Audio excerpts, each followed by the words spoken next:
ত্রিপুরা রাজ্যে এইডস আক্রান্তের সংখ্যা দিন দিন বাড়ছে।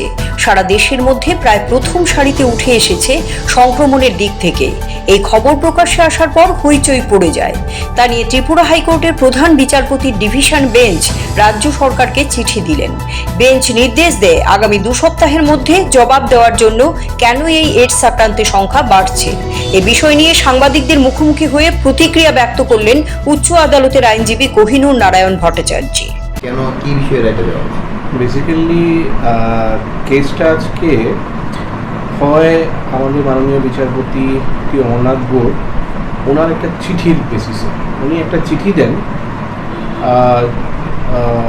Two the honourable chief justice, যে রাজ্যের ওনার কাছে কিছু তথ্য আসে as executive chairman of legal service authority.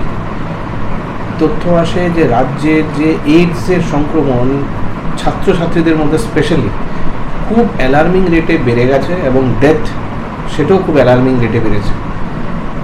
এবং এটা নিয়ে বিভিন্ন ডেটা উনি ওই চিঠির সঙ্গে অ্যানেক্স করেন। ওইখানে ডিস্ট্রিক্ট ওয়াইজ কোন ডিস্ট্রিক্টে কীরকম লোক এইচআইভি পজিটিভ আর কীরকম ছাত্রছাত্রী এইচআইভি পজিটিভ আর কেন, সেটা তার একটা তথ্য তুলে ধরে।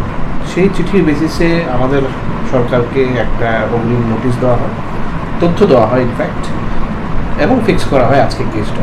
তো আজকে যখন কেসটা উঠলো তখন যদিও সরকার পক্ষের থেকে আমার কাছে মোটামুটি সমস্ত ধরনের তথ্যই দেওয়া হচ্ছিল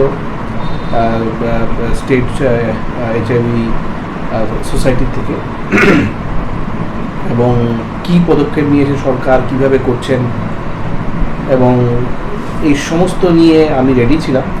আজকে কগনিজেন্স নেন এই পাবলিক ইন্টারেস্ট লিটিগেশনটা নিয়ে নোটিশ ইস্যু করেন সরকারকে, সেক্রেটারি হেলথকে নোটিশ ইস্যু করেন, সেক্রেটারি এডুকেশনকে নোটিশ ইস্যু করেন, গভর্নমেন্ট অফ ইন্ডিয়াকে নোটিশ ইস্যু করেন, এবং 2 সপ্তাহের মোস্ট প্রবলি এখন কিন্তু ডেটটা কনফার্ম হয়নি, 2 সপ্তাহের একটা টাইম পিরিয়ড বেঁধে দেন যে এর মধ্যে এসে আমাদের জবাব দিয়ে রিপোর্ট পেশ করতে হবে যে সরকার কী পদক্ষেপ নিচ্ছে, আর কি নেওয়া যেতে পারে, এগুলো নিয়ে আলোচনা হবে।